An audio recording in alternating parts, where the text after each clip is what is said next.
Apa itu tauhid? Jadi secara bahasa jamaah sekalian, tauhid itu berasal dari kata wahada yuwahidu tauhidan. Artinya apa? Menjadikan satu. Ya, menjadikan satu. Adapun secara istilah syariat, tauhid itu adalah ifradullahi bima yakhtassu bihi. Maksudnya adalah mengesahkan Allah Subhanahu wa taala dalam segala sesuatu yang menjadi kekhususannya. Terkhusus di dalam masalah ibadah. Karena ibadah itu secara khusus harus ditujukan kepada Allah Subhanahu wa ta'ala. Sehingga tidak boleh ibadah itu ditujukan kepada selain Allah Subhanahu wa ta'ala. Dan antum mesti tahu bahwa tauhid ini merupakan hak terbesar Allah Subhanahu wa ta'ala atas seluruh makhluknya.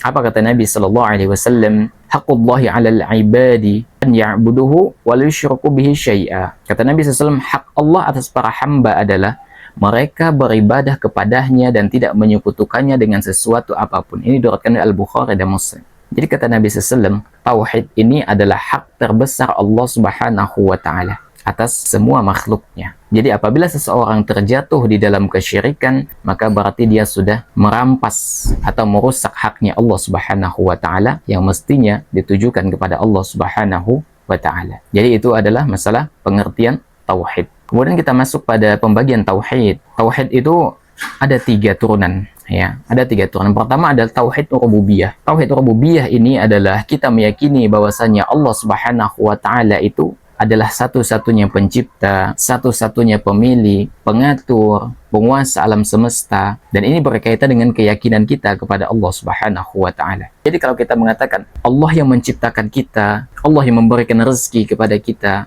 Allah yang mengampuni kita, gitu kan, Allah yang memperhatikan kita, maha melihat, itu adalah kita meyakini bahwasanya Allah Subhanahu wa taala adalah memiliki sifat-sifat tersebut sebagaimana yang pantas untuk kerububiyahannya, gitu kan. Makanya Allah Subhanahu wa taala mengatakan, ya, di antara dalil berkaitan dengan tauhid rububiyah nih, Allah mengatakan ala lahul khalqul wal amru, ya, bahwasanya yang menciptakan dan memerintah hanyalah hak Allah Subhanahu wa taala. Orang-orang musyrik Mekah dulu, ya, orang-orang kafir Quraisy juga mereka meyakini tauhid rububiyah. Mereka juga meyakini tauhid rububiyah. Allah Subhanahu wa taala mengatakan, "Wa la in sa'altahum man khalaqahum la yaqulunallah." Kalau engkau, kata Allah, bertanya kepada mereka siapa yang menciptakan mereka, mereka pasti akan mengatakan apa? Allah. Jadi kalau orang kafir Mekah dulu ditanya, siapa menciptakan, siapa memberi rezeki, mereka mengatakan Allah. Mereka mengatakan Allah, dan ini adalah tauhid rububiyah. Tapi ingat, tauhid ini, pengakuan ini belum menjadikan mereka sebagai muslim. Kenapa? Jawabannya ada pada tauhid kedua. Yang pertama tadi rububiyah, yang kedua adalah tauhid uluhiyah. Tauhid uluhiyah ini adalah mengesahkan Allah Subhanahu wa taala, ya, dalam semua bentuk ibadah. Jadi doa yang kita panjatkan, nazar kita, gitu kan, salat kita, sujud kita, ibadah kita, tawakal kita, rasa takut kita hanya boleh ditujukan kepada Allah Subhanahu wa taala. Jadi rububiyah itu berkaitan dengan keyakinan di dalam hati kita. Uluhiyah ini adalah praktikalnya. Artinya segala bentuk ibadah itu harus ditujukan kepada Allah Subhanahu wa taala. Sehingga kalau seseorang itu memiliki sedikit saja ya niat ibadah selain ditujukan kepada selain Allah Subhanahu wa taala, maka dia sudah menyimpang. Ya, Allah Subhanahu wa taala mengatakan, "Wa ma khalaqatul jinna wal insa illa liya'budun." Tidaklah aku ciptakan jin dan manusia melainkan apa? Agar mereka beribadah kepadaku, kata Allah. Agar mereka mentauhidkan Allah Subhanahu wa taala. Ini adalah tauhid rububiyah. Itu tauhid yang dilakukan dengan ibadah dan hanya ditujukan kepada Allah Subhanahu wa taala.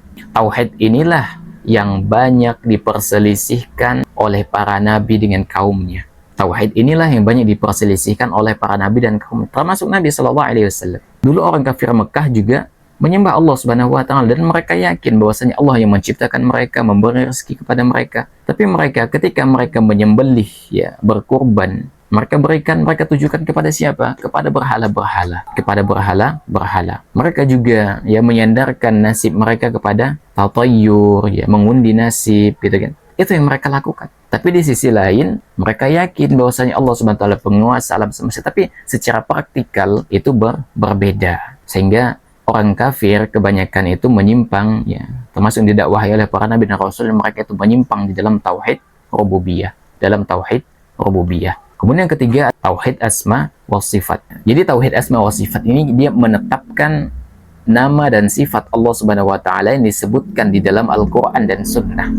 Tanpa kita mengubah maknanya, tanpa kita mentahrifnya, tanpa kita mentaktilnya, menolaknya, membuangnya, tanpa kita mentakyifnya, membayangkan bentuknya, tanpa kita mentamsilkannya atau menyerupakannya gitu kan.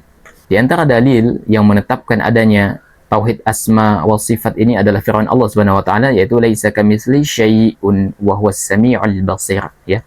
Tidak ada sesuatu pun yang serupa dengannya dan dia Maha mendengar lagi Maha melihat. Jadi tauhid asma wa sifat ini dia menetapkan seluruh nama Allah Subhanahu wa taala dan sifat Allah Subhanahu wa taala sebagaimana yang terdapat di dalam Al-Qur'an dan dalam As-Sunnah. Jadi ketika Allah mengatakan Allah itu Maha mendengar, ya kita tetapkan Allah mendengar gitu kan. Allah Maha melihat, kita tetapkan Allah Maha melihat gitu kan. Allah itu memaafkan, Al-Ghafur, ya. Allah memberi rezeki, kita tetapkan gitu kan. Tanpa mentahrifnya, tanpa mentaktilnya, tanpa mentakifnya, dan tanpa mentamsilkannya gitu. Ya.